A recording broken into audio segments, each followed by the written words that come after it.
That locket! The old woman's voice, usually a controlled ice rink, cracked like thin glass, pointing a trembling finger at Mia, barely 22 and sweating through another double shift.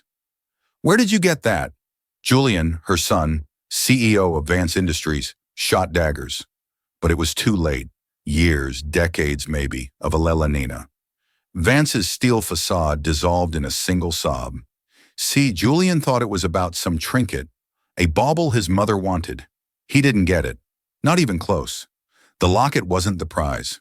Mia was, and she had no idea the storm of kindness she was about to unleash. They don't know how her quiet refusal will rewrite everything. A history lesson is coming. What was it about this cheap piece of jewelry that could shatter the composure of one of the world's most powerful women? The answer would unravel a story of lost love, forced sacrifice, and a secret that money could never buy. Nina moved through the world with a quiet, practiced authority. At 82, her posture was impeccable, her silver hair styled in a flawless chignon, and her eyes the color of a stormy sea, missed nothing. Tonight she was dining at Aria, San Francisco's most exclusive restaurant, a place where the tasting menu cost more than the monthly rent for most of the city's inhabitants. It was a Tuesday, a day of no particular significance, which was precisely why she was there. Anniversaries and birthdays were too painful, filled with the ghosts of a life once lived. Tuesdays were blessedly empty. Her companion was her son, Julian Vance, the CEO of Vance Industries, the global tech empire her late husband Richard had built. Julian was sharp, ambitious, and wore a suit tailored with surgical precision. He spoke of quarterly earnings and market acquisitions, his words forming a familiar, monotonous drone that Nina had long ago learned to tune out. "Mother, are you listening?" Julian asked, a hint of impatience in his voice. "The board is pushing for the acquisition of Aerosphere. It's a trillion-all play." Nina offered a faint smile, her gaze drifting around the opulent room. Crystal chandeliers dripped light onto tables draped in heavy linen.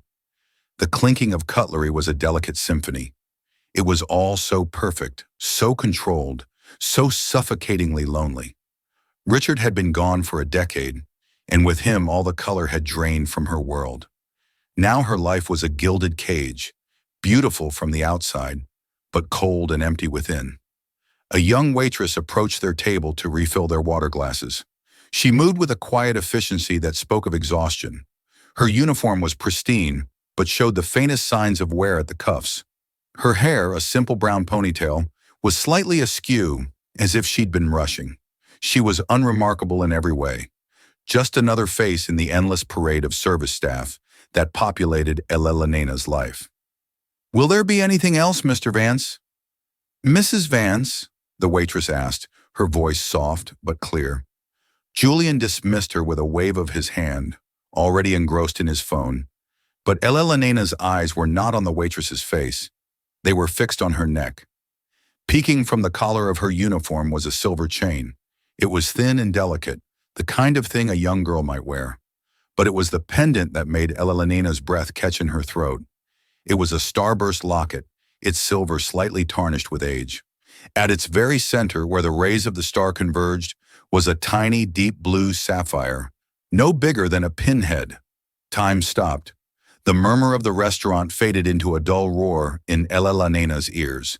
Her heart began to pound against her ribs, a frantic, painful rhythm. It couldn't be. After all these years, it simply couldn't be. There were millions of lockets in the world, but not like this one. This one was unique. She knew every groove, every imperfection in the hand-engraved rays. She knew the feel of its cool metal against her skin. She had designed it herself. "Mother, what is it? You look pale," Julian said, finally looking up from his screen. Eleanor didn't hear him. Her vision tunneled, focusing solely on the locket. A torrent of memories locked away for half a century broke free.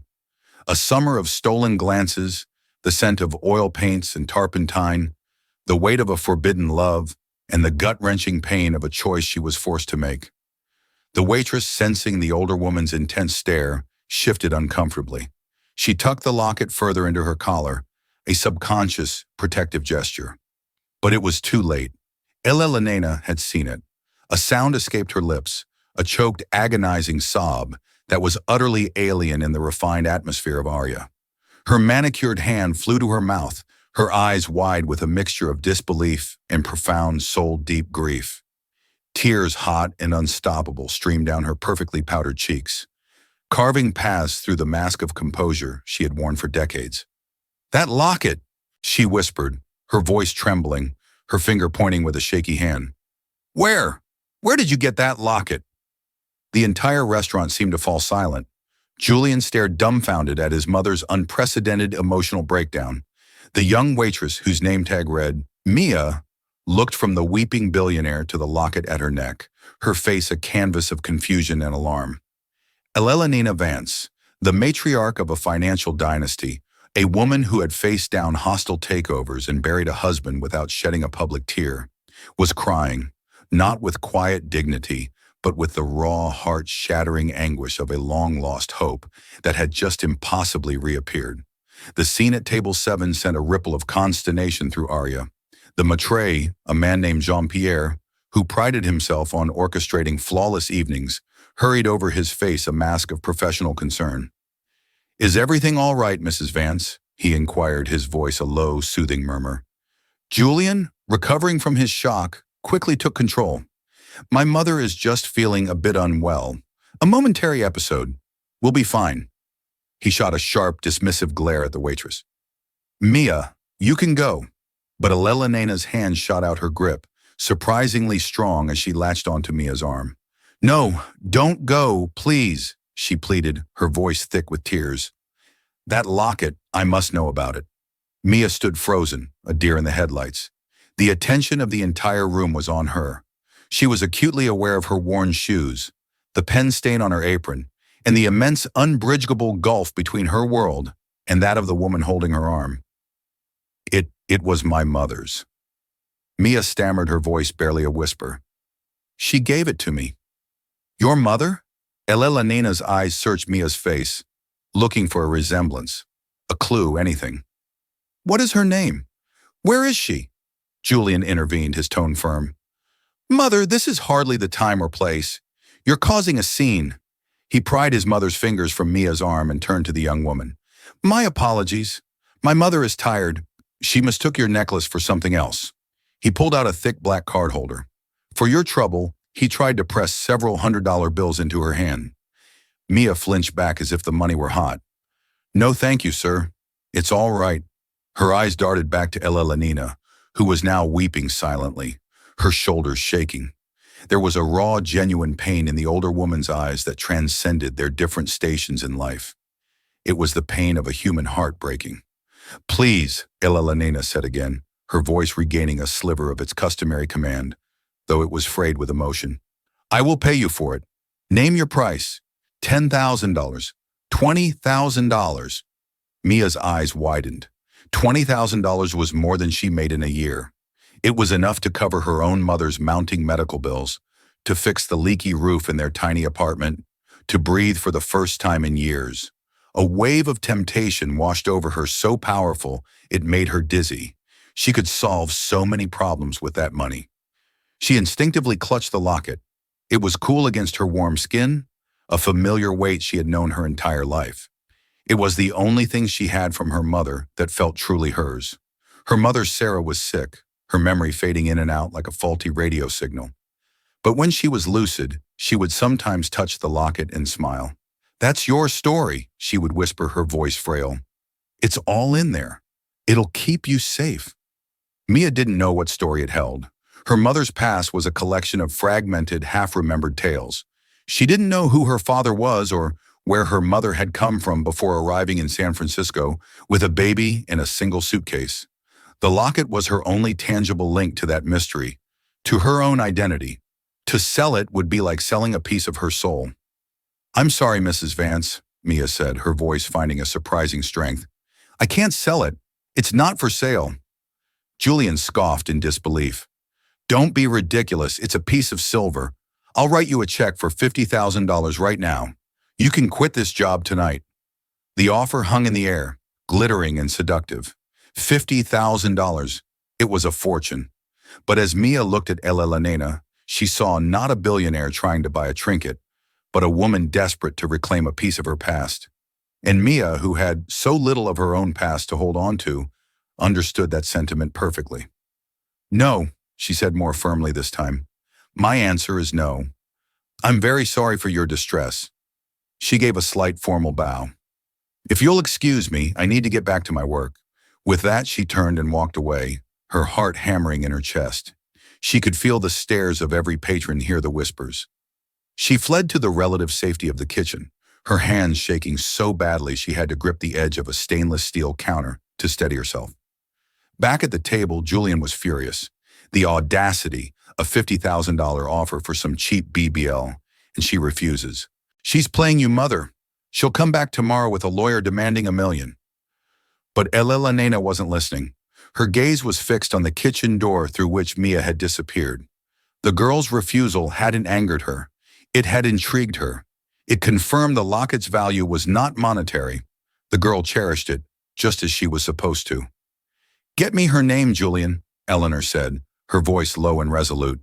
The tears had stopped, replaced by a steely determination. Her full name, her address, everything you can find out about her. "What are you going to do?" Julian asked, bewildered.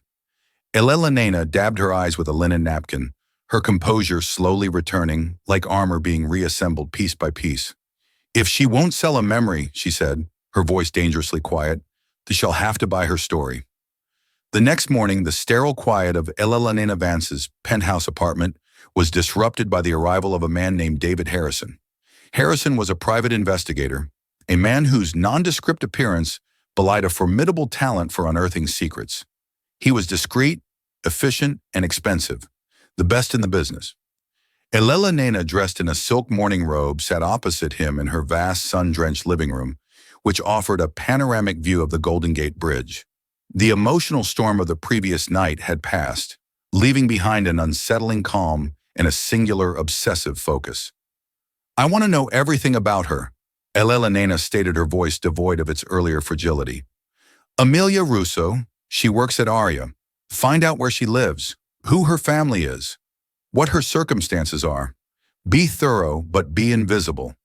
I don't want her to know she's being watched." "Understood, Mrs. Vance," Harrison said, making a few notes in a small leather-bound book. Julian, who had been listening from the doorway, stepped into the room. "This is absurd, Mother. You're paying a man thousands of dollars to investigate a waitress. If you want the necklace, our legal team can draft an offer she can't refuse, or we can find its provenance, claim it as a stolen family artifact." "It wasn't stolen." Eleanor snapped her gaze sharp. "And this is not about the locket anymore. It is about the girl. There was something in her eyes, Julian, a resilience, and she refused your money. That is not the behavior of a common opportunist." "It's the behavior of a clever opportunist," Julian countered. "She knows she has you on the hook. She's waiting for a bigger offer." Elena fell silent, her gaze drifting towards a small, dust-free bookshelf in the corner of the room. It was out of place amongst the modern art and designer furniture. It held old leather-bound volumes of poetry and several worn books on art history. Julian never paid them any mind, but for Elena, that corner was a shrine. While Harrison gathered his instructions and departed, Elena walked over to the bookshelf.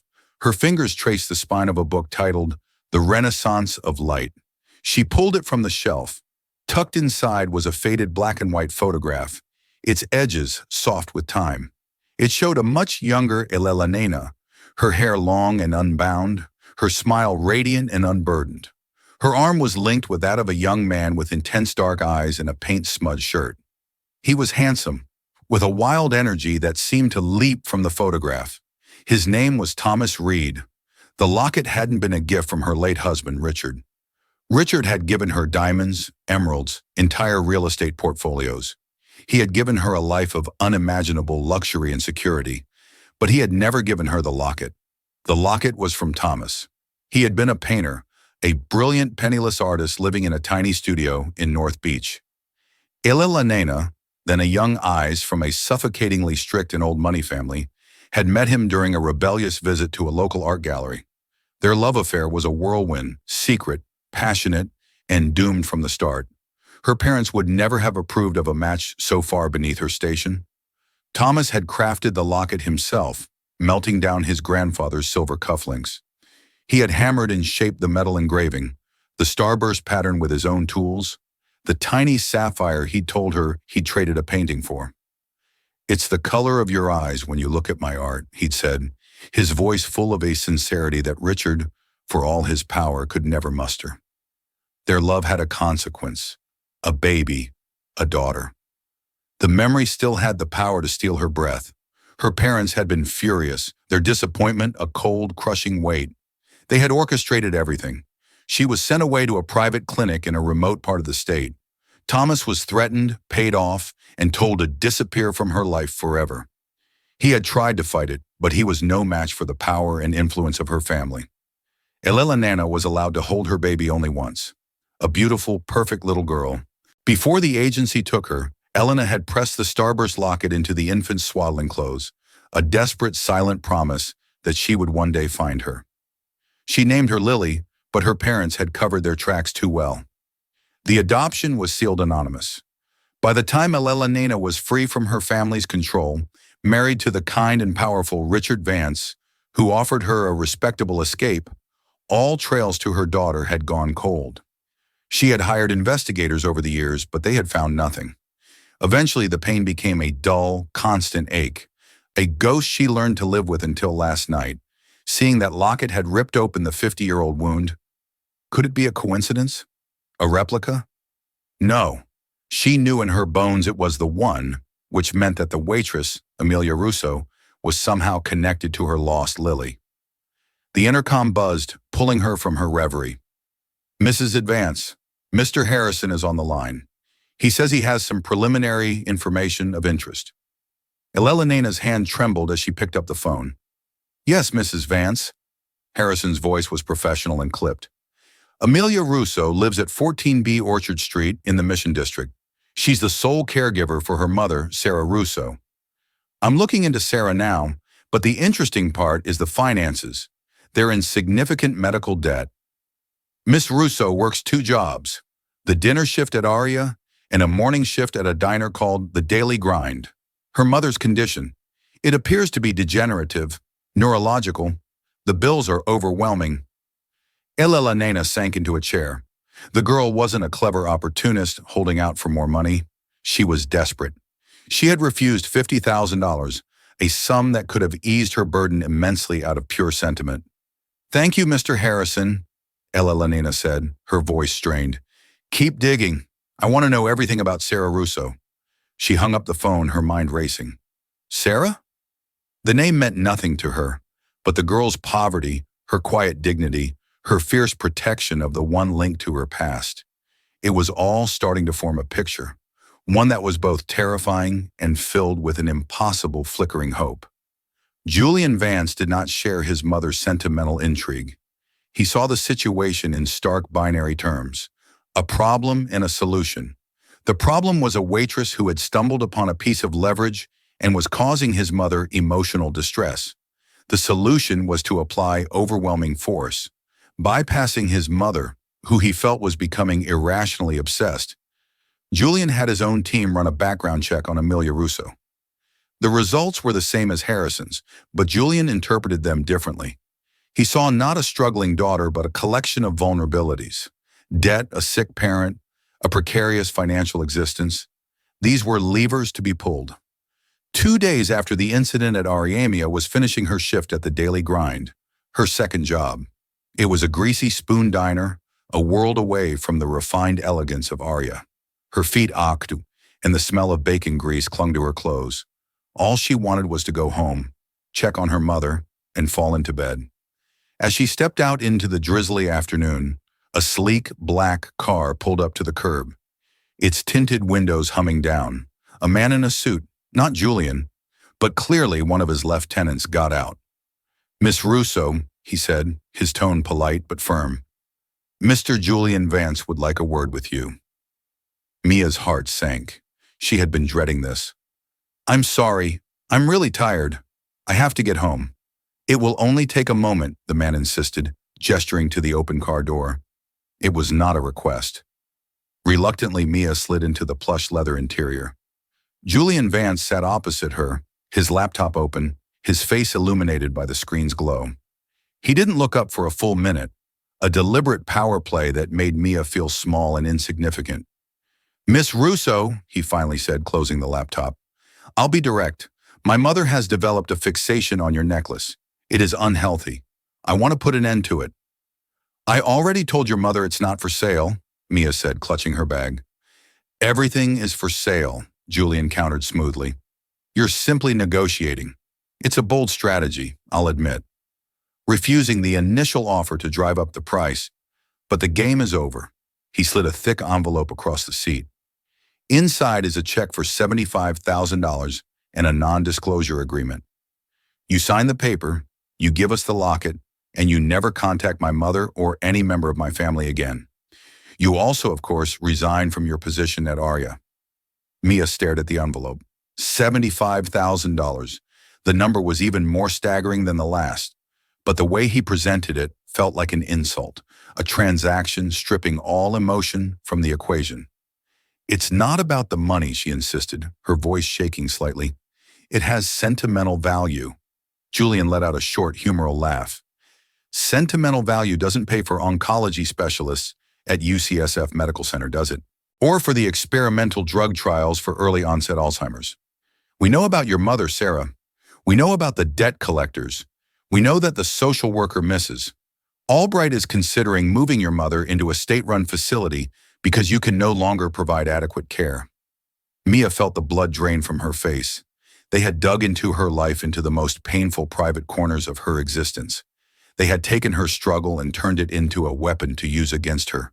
It felt violating, cruel. "How dare you," she whispered, a mixture of fear and fury rising in her. "This is not a threat, Miss Russo. It's an observation of fact," Julian said, his voice cold as ice. "I am offering you a lifeline. That money can secure the best care for your mother. It can give you a life free from the constant anxiety of debt. All for a piece of metal. It's a logical, practical choice." He was twisting the knife, framing her love for her mother against her attachment to the locket. He was making her feel selfish for holding on to the one thing that gave her a sense of history. Tears welled in her eyes, but she fought them back. She would not cry in front of this man. She thought of her mother, of the fear in her eyes during her bad days and the brief, beautiful moments of clarity. This locket was part of that part of her. "The answer is still no," Mia said, her voice trembling but resolute. "What you are doing is monstrous. Please just leave me alone." Julian's expression hardened. The veneer of corporate civility vanished, replaced by undisguised contempt. "Fine, have it your way. But understand this, my family has resources. We can make things difficult. Landlords can be persuaded to terminate leases. Employers can be convinced that a certain employee is a source of disruption. You are a fly buzzing around an elephant, Miss Russo. I strongly suggest you stop before you get swatted." The threat hung in the air, heavy and suffocating. The driver opened her door. Mia scrambled out of the car, her legs unsteady. The black sedan sped away, leaving her standing on the wet pavement, shaken and terrified. She ran all the way home, bursting into her small, cramped apartment. Her mother, Sarah, was sitting by the window, looking out at the rain. Today was one of her better days. "Mia, honey, you're soaked," Sarah said, her voice gentle. "What's wrong? You look like you've seen a ghost." Mia collapsed onto the sofa, finally letting the tears come. She told her mother everything: the billionaire at the restaurant, the emotional breakdown, the aggressive son, the offers of money, the threats. Sarah listened patiently, her expression growing sad. She reached out and took Mia's hand, her fingers frail and cool. Her eyes went to the locket around Mia's tall mane neck. "They want it that badly," Sarah murmured, more to herself than to Mia. "I don't understand why," Mia sobbed. "Why is it so important to them?" Sarah's gaze became distant, her mind drifting through the fog of her illness. "He made it for the girl with eyes like the sea," she whispered. The words disconnected a fragment of a memory, a star to guide her home before they sent her away. Mia frowned, confused. "What mom? Who sent who away?" But the moment of clarity was gone. Sarah's eyes glazed over. She smiled vaguely and began to hum a tune that had no melody. Mia's heart ached. The cryptic words were just another piece of the puzzle of her mother's past, a puzzle that was becoming more complex and dangerous by the day. She held the locket tightly. It was no longer just a keepsake. It was the center of a storm, and she was trapped within it. Julian's aggressive tactics had the opposite of their intended effect. When Elena learned from a distraught Jean-Pierre that Mia had been dismissed from her job at Aria, at Julian's insistence she was incandescent with fury, she summoned Julia to her penthouse. For the first time in years, he saw not a frail, aging mother, but the formidable woman who had stood beside his father as he built an empire. "How dare you?" she demanded, her voice dangerously low. "How dare you use the power and wealth of this family to bully a young woman who has done nothing but work for an honest living? You threatened her. You had her fired." "I was protecting you," Julian retorted, standing his ground. "You were becoming obsessed, emotional. She's a nobody, a grifter looking for a payday. I solved the problem." "You are the problem, Julian." Eleanor said, her disappointment a palpable force in the room. "You see the world as a series of transactions. You see people as assets or liabilities. You have your father's business sense, but you have none of his heart. Leave. I will handle this myself. From now on, you will stay away from Emilia Russo." After Julian departed, his face a thunderous mask of indignation, Elena felt a profound sense of isolation. Her own son was a stranger to her, a man molded by the very wealth she now found so meaningless. She called David Harrison. "I want to change the focus of the investigation," she said, her voice firm. "I don't care about Emilia Russo's finances anymore. I want to know about her mother. Sarah Russo. Find her birth certificate. I want to know where and when she was born. Dig into the adoption records for that area for that year. Cross-reference everything. Spare no expense." It was a long shot, a wild, desperate gamble based on nothing more than a gut feeling and a 50-year-old piece of jewelry. While Harrison's team began the painstaking work of sifting through decades of sealed and archived records, Elena retreated into her own past. She unlocked a safe hidden behind a painting in her study and removed a small leather-bound box. Inside were a few relics she had kept from her time with Thomas Reed. There were a handful of letters written in his elegant looping script, filled with passionate declarations of love and dreams of a future together. There was a charcoal sketch he had done of her, capturing a light in her eyes that Richard had never seen, and at the bottom of the box was a small velvet pouch. Inside was a single earring, a silver starburst with a tiny sapphire at its center. It was the matching piece to the locket. Thomas had only had enough silver for 1.5 pairs. He'd given her the locket and one earring, keeping the other for himself as a promise to find her and their child, a promise he was never able to keep. She clutched the earring, the sharp points digging into her palm. The memories were so vivid, so painful.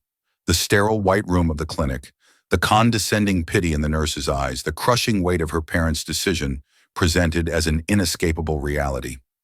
"It's for the best, Elena. The child will have a good life with a proper family.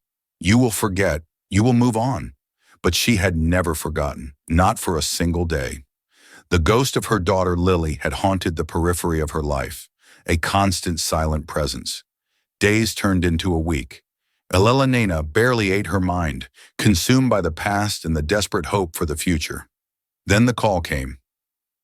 "Mrs. Vance," David Harrison's voice was different. The professional detachment was gone, replaced by something that sounded like awe. "We found it. It took leveraging every contact I have and a court order from a very friendly judge, but we unsealed the records." Elena held her breath, her knuckles white as she gripped the phone. Sarah Russo was born on October 12, 1973, at St. Jude's Mercy Home for Unwed Mothers in Metairie County. Harrison said she was placed for adoption a day later. Her birth father is listed on the original sealed certificate. He paused. "The name on the certificate is Elena Margaret Chadwick." Chadwick, it was her maiden name. The world tilted on its axis. The air rushed from Elena's lungs. It was true, it wasn't a coincidence. It wasn't a delusion. It was real. Sarah Russo was her Lily. The waitress, the quiet, resilient young woman named Emilia, was her granddaughter. "Mrs. Vance, are you still there?" Harrison's voice was full of concern. Yes, Elena whispered, tears blurring the panoramic view from her window into a smear of blue and gold. Yes, I'm here. A lifetime of grief and longing crested within her, not as a wave of sorrow, but as a tidal wave of impossible, earth-shattering joy. She had found her. After 50 years of searching, a waitress in a restaurant had unknowingly brought her daughter back to her. There's more, Harrison said gently. I looked into Sarah's adoptive parents. They were a kind, working-class couple. They passed away when Sarah was a teenager. She had a difficult life, and there's no record of Amelia's father. The birth certificate lists him as unknown. It explains so much why Sarah was alone, why they were struggling. Her daughter had lived a life of hardship, a world away from the gilded cage Elena inhabited. And now she was sick, her memory fading. Her fierce protective instinct, the maternal love she had been forced to suppress for 50 years, roared to life. She would not lose her daughter again, not when she had just found her. Book the best neurological specialist in the country, Mr. Harrison. Elena commanded, her voice ringing with an authority she hadn't felt in years. Dr. Alistair Finch at Johns Hopkins. Fly him to San Francisco on my private jet. Rent out an entire wing of the best hospital if you have to, and get me an address. I am going to see my granddaughter. For Mia, the world had become a landscape of fear. Julian Vance's threats echoed in her mind. Her manager at the Daily Grind had started treating her coldly, cutting her hours. She knew it was only a matter of time before she lost that job, too. The letter from the landlord about a building-wide rent increase that seemed to apply only to her felt like another turn of the screw. She was being squeezed systematically and silently by a force she couldn't fight. Her mother's condition was worsening. The moments of lucidity were fewer and farther between. Mia spent her days terrified, feeling the walls closing in. The $75,000 she had refused now seemed like a foolish, prideful mistake. What was a piece of jewelry compared to her mother's well-being? One afternoon, as she was helping her mother with her lunch, Sarah's eyes suddenly cleared. She looked at Mia with a focus that had become heartbreakingly rare. Mia, she said, her voice weak but clear. The locket. Let me see it. Surprised, Mia took it off and placed it in her mother's palm. Sarah's frail fingers traced the starburst pattern just as Eleanor's had in her memories. My mother gave this to me, Sarah whispered. Not the woman who raised me, my real mother. I never met her. They told me she was very young and her family was very powerful. They made her give me away. Mia leaned in, her heart pounding. Her mother had never spoken of this so clearly before. What else, Mom? What did they tell you? Just that she loved me, Sarah said, a tear rolling down her cheek. She left this for me. The nurse at the home, she made sure I got it. She said my mother called me Lily. She said the locket was a star to guide me. Her voice trailed off the effort of remembering, exhausting her. There's something inside. Did you ever look? Mia's breath hitched. She had tried to open the locket 1,000 times as a child, but it was stuck. The clasp fused shut by age. She had always assumed it was empty. It's jammed, Mom. It never opens. There's a trick, Sarah murmured, her eyelids fluttering. A little notch on the third ray. From the top. Mia's hands trembled as she took the locket. She examined it closely, her fingers searching, and there it was. A tiny, almost invisible indentation on one of the engraved rays. Using her fingernail, she pressed down hard on the spot. There was a faint click. The locket sprang open. Mia gasped. Tucked inside the two halves were two tiny, perfectly preserved secrets. On one side, protected by a sliver of glass, was a minuscule faded photograph. It was a picture of a young woman with a radiant smile and eyes the color of the sea. The same woman from the restaurant, but decades younger. Eleanor Vance. On the other side, engraved in a delicate, swirling script, were 4 words for Lily. Find me. Mia stared, her mind struggling to process the impossible truth. The woman from the restaurant. Her name was Elena. The name on her mother's original birth certificate was Elena. The nurse had said her mother called her Lily. For Lily, find me. Her mother, Sarah, was Lily, and the billionaire, Elena Vance, was her grandmother. The realization crashed over her with the force of a physical blow, the obsession with the locket, the offers of money, the tears. It wasn't about an object. It was about a person. It was about her mother. Just as this earth-shattering truth was settling in, there was a soft knock on the apartment door. Mia's first instinct was fear. Was it Julian Vance's men coming to evict them?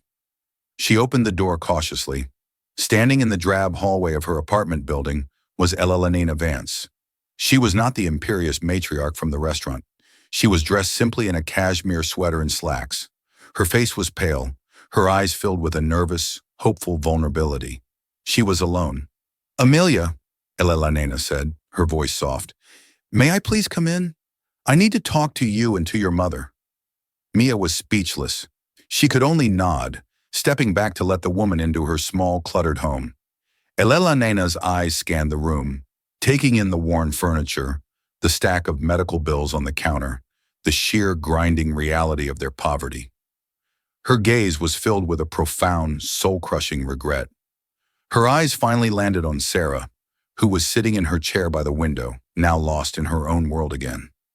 Elena took a hesitant step forward. Then another Lee, she whispered the name a breath of air, a prayer she hadn't dared to speak aloud for 50 years. Mia held up the open locket. "She told me," Mia said, her voice choked with emotion. "She just told me everything." Elena looked from the locket in Mia's hand to the face of her daughter, then back to the face of her granddaughter. The resemblance was undeniable, the same determined set of the jaw, the same strength in the eyes. Tears streamed down Elena's face once more, but this time they were not tears of grief. They were tears of homecoming. "I found you," Elena breathed, her voice breaking. "Oh, my darling girl, after all this time, I finally found you." She reached out, not for the locket, but for Mia's hand, her touch gentle and warm.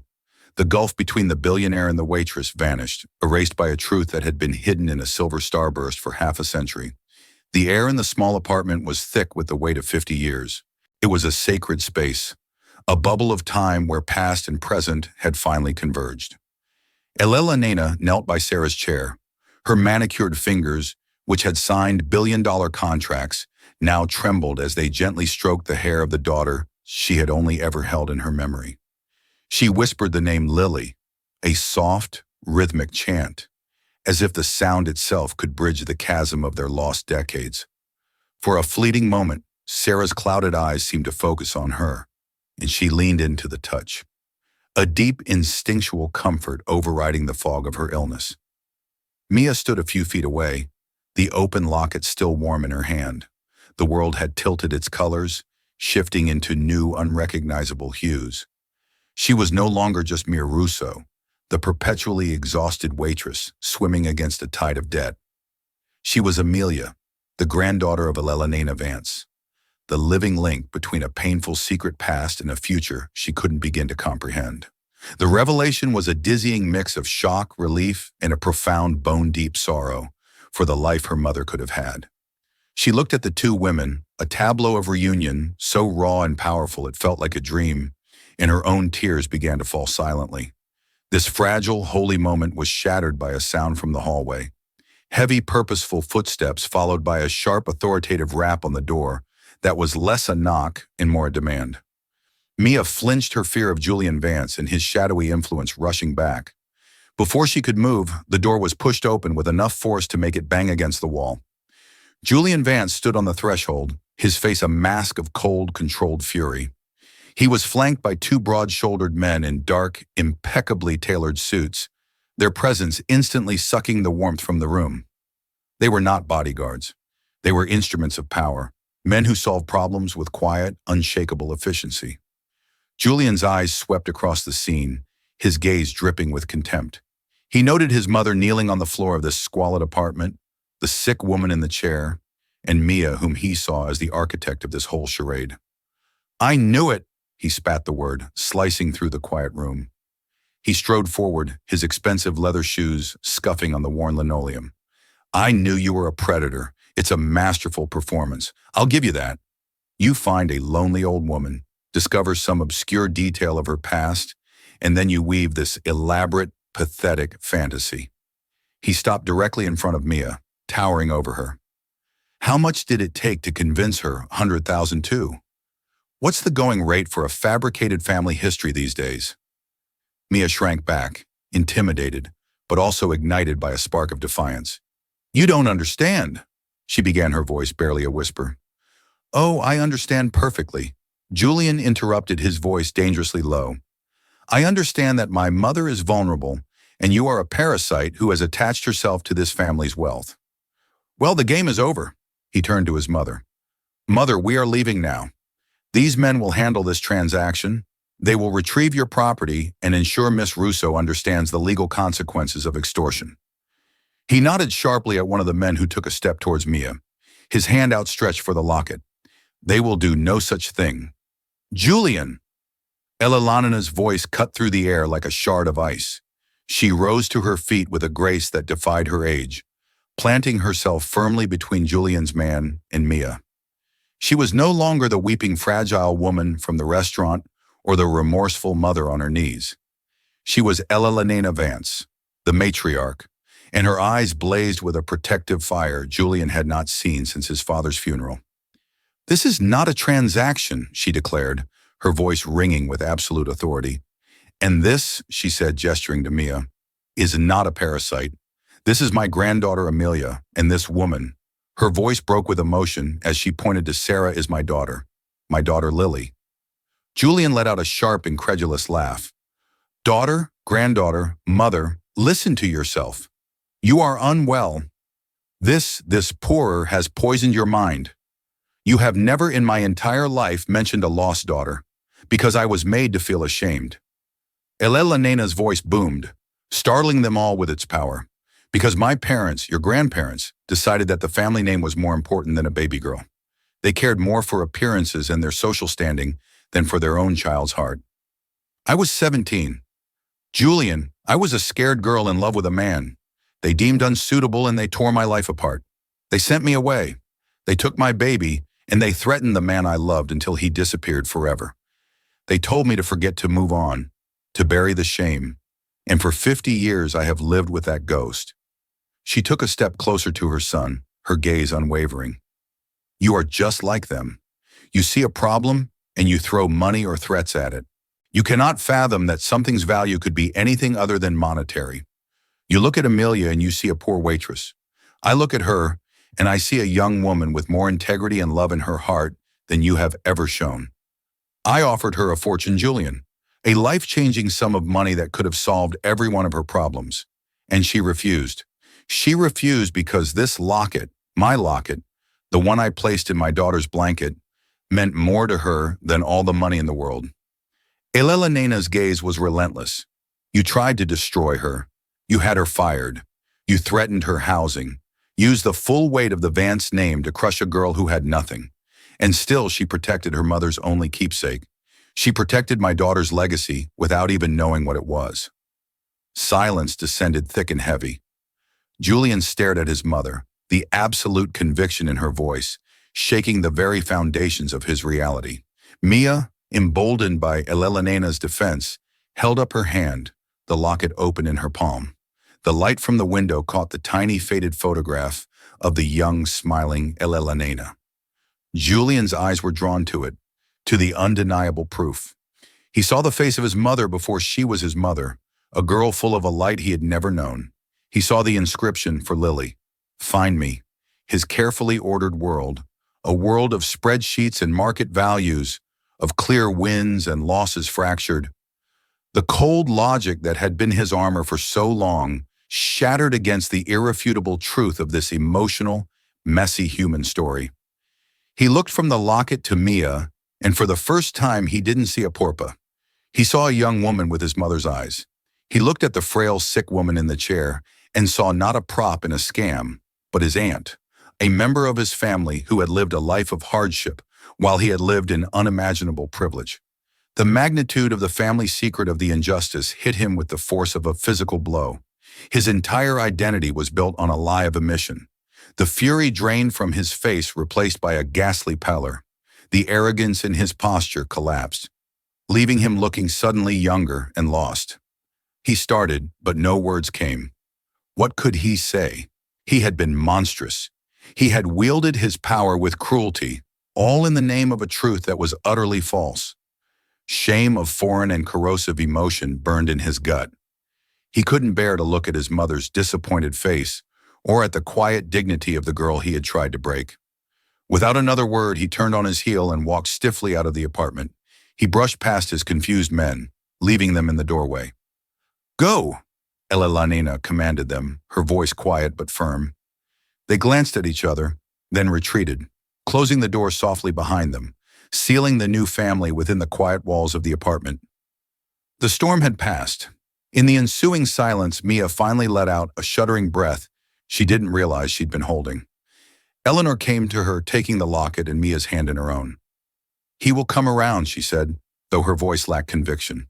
"Or he won't. It doesn't matter. What matters is us now." With a newfound purpose, Elena pulled out her phone. She made a call, her voice a calm, commanding force that Mia now understood could move mountains. "This is Elena Vance. I need Dr. Alistair Finch. I don't care what his schedule is. My private jet is on the tarmac at SFO. I want him in this city by morning, ready to see a patient. Yes, cost is no object. Make it happen." She hung up and turned to Mia, her eyes soft with a century of unshed tears. "Your mother will have the best care. You will have a home, a real home. You will never have to work 2 jobs again unless you choose to. You can go to school, travel, anything. The world is yours now, Amelia." Mia could only shake her head, overwhelmed. "I don't know what to say." "You don't have to say anything," Elena said gently. She looked down at the locket, tracing the starburst with her finger. "Your grandfather made this," she whispered, giving Mia the final piece of her story. "His name was Thomas Reed. He was a brilliant painter, and he had the kindest soul I have ever known. He would have loved you so fiercely." Elena looked over at Sarah, who had drifted into a peaceful sleep, a real family. After a lifetime of loneliness in a palace of gold, Elena had finally found her home in a cramped 2-room apartment with a daughter lost to time and a granddaughter she never knew she had. The Van's fortune of stocks and steel was vast, but it was nothing compared to this. This was the real inheritance. This was the inheritance of the heart. In the end, it wasn't Elena Vance's billions that healed her broken heart. It was the discovery that the greatest treasure she ever possessed was not something she could buy, but someone she had lost. The story of Eleanor, Mia, and Lily reminds us that family is not defined by wealth or status, but by the unbreakable threads of love that weave through generations, sometimes getting lost, but never truly severed. Mia's simple locket, worthless in a pawn shop, turned out to be priceless, for it held the key to unlocking a 50-year-old secret and reuniting a family torn apart by circumstance. It's a powerful testament to the idea that our true legacy lies in the connections we forge and the love we refuse to forget. If this story of loss and reunion touched your heart, please let us know in the comments below. What would you have done in Mia's position? Don't forget to like this video and share it with someone who appreciates a story about the enduring power of family. And most importantly, subscribe to our channel for more real-life dramas that will move you, inspire you, and remind you of the extraordinary stories hidden within ordinary lives.